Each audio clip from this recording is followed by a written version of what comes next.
What's going on? This is Dr. Ben Glass. I'm a chiropractor. This is the Pre-Chiro podcast for anyone considering the path to become a chiropractor one day.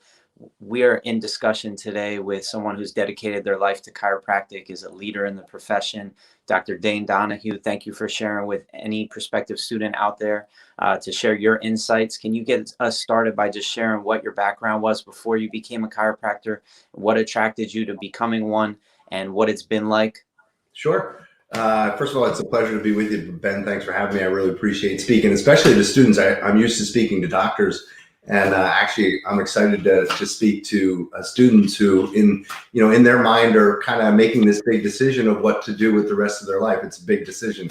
But basically, for me, I'm a third-generation chiropractor. So my dad, my grandfather, my twin sister. I have two uncles. My grandfather's two brothers. I have multiple cousins. I could go on and on and on, but I come from a chiropractic background. So I was raised in a chiropractic family. A lot of people come to chiropractic because they experienced a miracle. I've also seen, in my career, I don't think this is as prevalent with my dad or my grandfather, but I also see that people are choosing chiropractic because of the lifestyle it affords. The chiropractors do pretty well financially. It offers a great lifestyle to be your own boss. And I don't think there's anything wrong with that. But at the end of the day, I wanted to be a chiropractor because I saw, number one, my dad was very passionate. My uncle was very passionate about what they do. And these were the two chiropractors that kind of shaped me into making my decision. So it was probably one event that I think is worth sharing. I remember we had a home office combination. And one of my dad's patients we had adjoining pathways. So there was one pathway that went into our home, and then a pathway that paralleled that went into my dad's office. And I remember I was probably about 13, 14 years old, and a man called me over. I was going into the house. He was going to the office. No, he was coming out of the office. He called me over and he handed me $100 bill. And, back in the early 80s, $100 was a lot of money to a 13-year-old kid. And he said, give this to your father and tell him he doesn't charge enough for what he does. And that really had a profound impact. And I kind of understood what my dad did, but I think at the time my dad's adjustments were like $13 or $14. So it just made a profound impact that, my dad did something that somebody really appreciated more than what my dad was charging for it. And then, being able to be my uncle Jay Camaric, his name, was a big influence on me, and Arnaud Bernier, who was my uncle's best friend, big influence on me, and that really led me to chiropractic. Mm-hmm. Can you talk about what you've gravitated towards as a chiropractic student and then into your practice? Can you describe your practice for any prospective students and some of the things that made your practice unique or that were at the heart of your practice? Yeah, absolutely. I think, for me, everybody, chiropractic, there's a science, art, and a philosophy, right? So we have a philosophy that I think is really important. And I don't think students get enough philosophy because we're so busy taking science classes and worried about our boards. But, underlying your path in chiropractic, there has to be a philosophy, that you abide by. My philosophy that chiropractic was a lifestyle and not a treatment. As powerful as the adjustment is, I believe that all disease, including subluxation, has an underlying cause.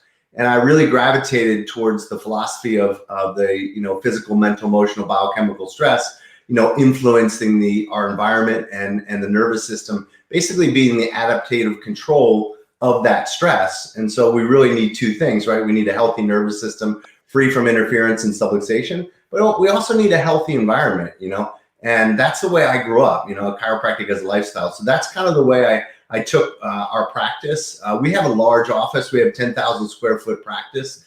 We have a CrossFit in there. We have, a nutritionist. We have a massage therapist. We have two chiropractors.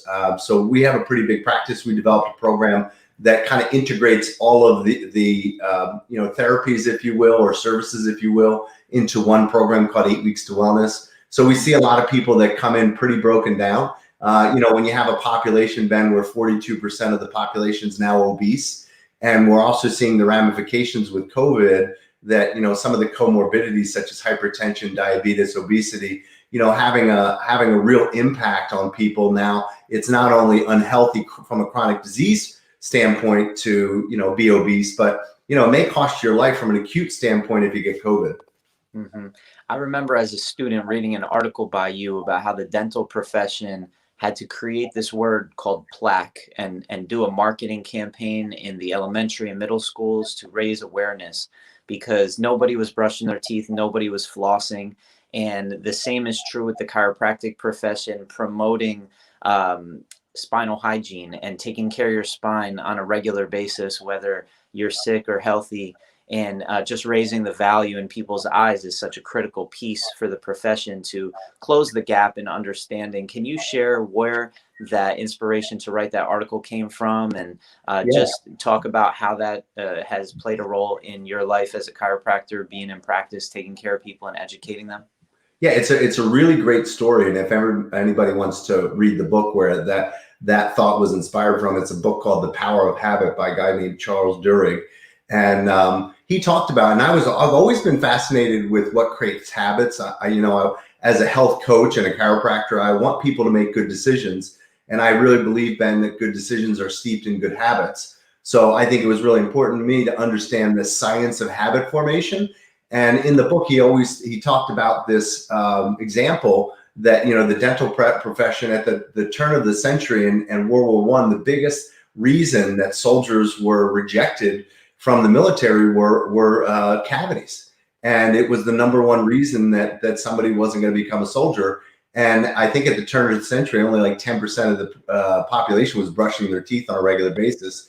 So, they Pepsodent created this campaign of creating this word called plaque and really educating people. And it was the toothpaste with the mint in it that got people to understand that, hey, if they brush their teeth on a regular basis, their teeth wouldn't look like, holy hell with cavities and brown spots and teeth rotting out. And, let's face it, we can see our teeth. We can see if we have a big hole in our teeth.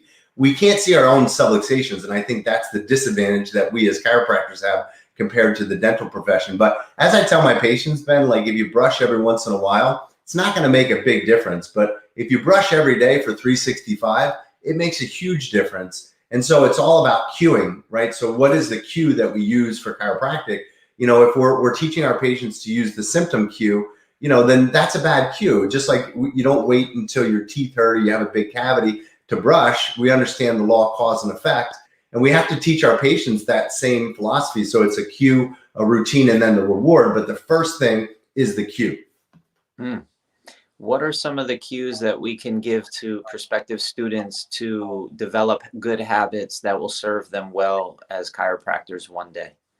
Great. It's a great question. I mean, for me, I can always share what some of my cues are. I love to read. I just got back from a seminar in San Antonio this weekend, where I'm part of a mastermind group of about 35 chiropractors, and we meet 3 times a year.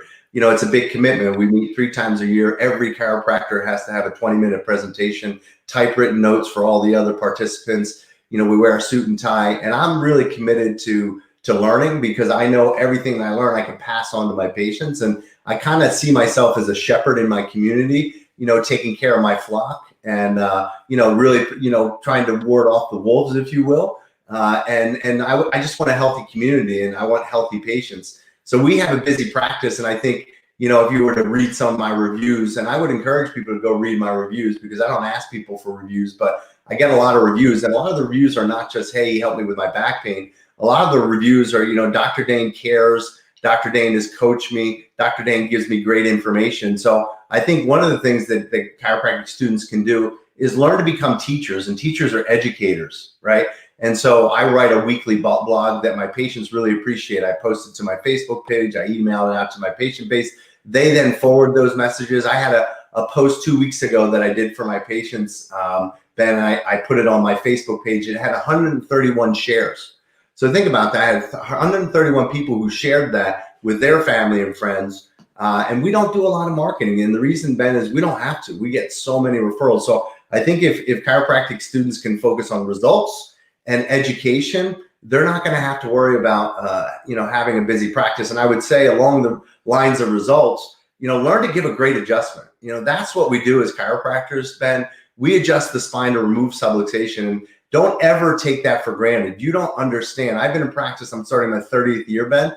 You don't, I get tingles thinking about this, but you don't understand the power of a chiropractic adjustment until you see some of the changes that you see with that adjustment. So I think if you learn to give a great adjustment, learn to educate your patients, and really be a steward of education, you're going to not only have a great practice, but you're going to love to get, I call it the doorknob test.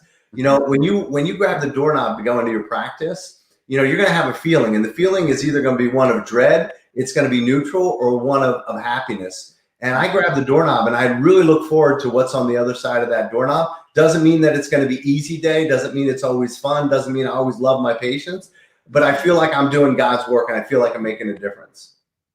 No doubt you are. I'm in practice now 9 years. I studied with your Uncle Jay and Arno. I served on staff with Arno. I just interviewed Jay 3-4 days ago. I know what it's like to be a chiropractor, and to really wrap my head around the bigness of chiropractic leads me to give thanks every day I get to walk into the office and serve people in this beautiful way. Can you talk about the bigness of chiropractic and how it trickles out into your life beyond the office, and just what it's like to be a chiropractor? You mentioned the lifestyle, you mentioned that you can make a good living, what it's been able to do for you and your family, and just give some insights to prospective audience of what it's like and how great life can be as a chiropractor. Yeah, I if you don't mind me sharing a story about Arnaud, because Arnaud was a real positive influence on me, you know, and I know Arnaud was practiced in Pennsylvania, in a town called Yardley, Pennsylvania, and he was best friends, as I said, with my Uncle Jay Comeric. So I had some amazing mentors, but I remember vividly one time Arnaud being in his practice. I don't even think I was in practice a year. I was actually working for Jay at the time. And I remember him adjusting me and then sitting me up and say, hey, you know, in his French accent, he said, Dane, you know, let me share a story with you. And he was talking about PTC, right? Present time consciousness. And he gave me an analogy, Ben, that I will never forget to this day. And he went on to turn it into a seminar called MLS. And if people know Arnaud's seminar, MLS, it stands for making love to the spine, right? And so Arnaud, in his French accent, Ben, sat me up, and I'm just a 24-year-old kid. And he said, Dane, can you imagine making love to a woman? You know, and at that time I really could, you know. And he said, imagine the presence, the passion, the love that pours out when you're making love to a woman. And he said, imagine if you could take that same energy, that same passion, and transmit that into an adjustment, right? And really like you were making love to a person's spine. And I'll never forget that, you know, because I thought to myself, man, think about the passion, love. You know, I've been married 26 years, and I think about the love I have for my wife. And I think about if I could take that same passion, right, that same energy, and transmit that into a chiropractic adjustment, where my focus for the 2 to 5 minutes that I'm with my patient is all about that. You know, it really kind of changed my perspective of, you don't have to spend a lot of time with a patient, but you have to give them your present time consciousness, both in your energy and in your adjustment. So, you know, that maybe help a student. But, you know, as far as chiropractic, you know, I can never give back to chiropractic, Ben, what it's given to me. It's given me a healthy children. I actually met my wife through a chiropractor. My best friend at the time, who was a chiropractor, introduced me to my wife. You know, I have healthy children. I don't struggle at all financially. You know, I've traveled around the world, and all this is because of chiropractic. And so I think chiropractic can give you everything that you want, but if you go into it with the thought of, hey, I want to make a good living and I deserve this, and especially with students now, I see, because I hire associates, I see that there's kind of an attitude of expectancy, and I didn't have that when I came out of school. I kind of climbed the ladder. So, you know, you get in proportion to what you give. So I think as a graduate, you need to go into it with the thought of, you know, I'm going to learn from these great chiropractors, and I'm going to become great. And when I'm great, I deserve to get paid great. But you got to climb the ladder of success. Mm-hmm. You said that you work with chiropractors, helping facilitate their practice growth. Can you talk about some of the dynamics that you work on with them, some of the things that come up in conversation, or that you really do need to support your fellow chiropractors with? Sure. You know, again, I'm a big proponent of the law of cause and effect, you know. And so, you know, the three things, when I work with a chiropractor initially, I really want to know kind of what their philosophy is, you know, what's their guiding principles in their practice. If they're like me, if they believe that chiropractic is a lifestyle or chiropractic is a treatment, you're going to see a completely different practice. But then I look at some of the things, like I look at their new patients. And to me, Ben, new patients is just a reflection of results. When you get results with people and they have a great experience, they can't help but go out and tell other people. So if you're not getting new patients, and particularly referrals from your existing patients, there's a problem with your results or your patient experience. I can promise you. I look at practices collections. So for me, Ben, I have patients come in. They're coming in. They're getting adjusted. They're getting a massage. They're working out with my trainers. They're buying supplements. And so, my patient visit average in terms of what I collect is probably double or triple than the average chiropractor, because I believe, if people are going to go out and spend their money on ancillary products such as supplements and massage and things like that, why can't they do it in your office under your guidance? So that's another thing I look at, just from a business perspective. I think it's a good idea. And then the other thing, I look at retention. I look at a person's PVA over long haul. So if you look at a practice's patient visits divided by the number of new patients they had in that year, instead of looking at it on a monthly basis, look at it over a 6-month or a year basis of time. That's going to tell you a lot about your passion and a lot about your education. And so from there, once I understand where the chiropractor may be struggling, then we can kind of work on those weaknesses. So we kind of, I try to really honor their strengths, but I really take a look at, there are some basic principles that I think chiropractors need to understand if they want to be healthy. And the basic ones for me is new patients, your retention over time with a patient. I have patients literally, Ben, that started with my grandfather, and I've calculated how many times they've been adjusted, and they've been adjusted well over 2,000 times in their patient career. That's a pretty good PVA for that patient. So, I don't think, it's absurd to say, hey, patients should be spending 2, 3, 4, 5, 600 visits with us over the course of their lifetime. Mm-hmm. Yeah. And that might be shocking to a prospective student who's thinking they want to maybe become a medical doctor or go become a physical therapist. And typically those types of professionals will only spend 2, 3, 5, maybe 10 visits with somebody over the lifetime of that relationship. So this is a much different dialogue. 2,000 times might be a little out of like it might be an anomaly, but I definitely think 200 is not that uncommon these days. I've only been in practice 8-9 years, and I have many people that I've seen that many times. So it's really interesting. Think about it real quick, Ben. I'm 52 years old. Yep. I've been adjusted since I was a kid. I get adjusted once a week, once every 2 weeks. Okay. So let's say that I'm getting adjusted once every 2 weeks, just over a 5-year period of time. If you think about it, just over a 5-year period of time, that's well over 100 visits, or that's 125 visits. That's just a 5-year period of time. I've been around 52 years. So you got to say to yourself, is it absurd that, somebody's getting adjusted every 2 weeks to maintain the function of their spine? We never question somebody who goes to the gym. I go to the gym 4 or 5 times a week. Nobody would ever question me and say, hey, you're going to the gym too often, right? Because it's a completely different mentality. I don't go to the gym to get rid of pain. I go to the gym, for function and longevity. So I think if you just switch your focus and say, okay, what is the adjustment about? Is it about function or is it about symptomatology? Then this concept of seeing somebody 1,000 times over their lifetime, it becomes a real moot point. Definitely. Where do you see the profession going? You're involved in masterminds. You're involved in coaching chiropractors. What are some of the trends that you're seeing? Is it a great time to be a chiropractor? Is this profession growing? Do we need more chiropractors? What do you have to say about just kind of current situation and how you see it going over the next 10, 20 years? Well, as I said, I was at this conference this past weekend, and one of the chiropractors who's from California, who's on the state board of chiropractic in California, shared a pretty startling statistic for me. He said, in the last 5 years, California has gone from 16,000 chiropractors to 13,000 chiropractors, which is not growth, right? It means that we have less chiropractors that are entering the profession. So, I'm a little troubled by the fact that, again, when I got into chiropractic, the people that were in my class, you just started to see this transition where I was really shocked. Like, I thought you either came from a family of chiropractors like me, or you had this amazing experience. But now I think if you sample, and Ben, you would be much better to answer this question, but I think if you sample a lot of chiropractic students going into the chiropractic, you got a lot of chiropractic students who've never been adjusted before, and So that's a little troubling to me. So I think, what we're going to see is this chasm again of the chiropractic will always be here. But you're going to have, a small percentage of what I call principle-based, very successful chiropractors. And you're going to still see a lot of chiropractors who are struggling, and many that.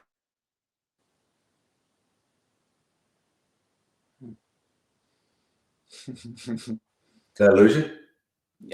You lost me as soon as you said there will be many chiropractors that are struggling. The internet turned off for good reason. Sorry about that. So maybe it didn't like what I had to say, but exactly. I do think that there'll be a lot of chiropractors who are struggling, and many that don't make it. But I think in every adversity there's an opportunity, and so maybe there's a chiropractic student that's listening to this message, Ben, that's going to change their trajectory. That would be my biggest hope. Mm-hmm. Definitely. Well, I want to thank you for your dedication. I know you have something to do at 6. I appreciate your time. And is there any final messages on how people can connect in with you and what you're up to and explore more? Because really the context of this discussion is just to touch on the different people that are out there that are engaged in the profession, so that before you go to chiropractic school, you can expose yourself to what's available to you. Can you just touch on what you're up to? Yeah, I'll put my email address in the chat. I don't know if that's something that you can share, but that's a great way for students to get in touch with me. I have students in my office all the time. I'm also going to give people my office website, and then also the program that we run. I would recommend people check it out. It's the 8 Weeks to Wellness program. So I'll give you that website as well. And I'll leave, and I would just encourage students to reach out to me. Like I said, I love having students in my office. I love connecting with students. I'm a pretty busy guy, but I'm always going to make time for a student that wants to chat for me for the right reasons. And I'll just leave everybody with this. My personal motto is, who you are speaks so loudly, I can't hear what you say. And so, it's not about what you say on Facebook. It's not about what you say in general. It's really about what you do.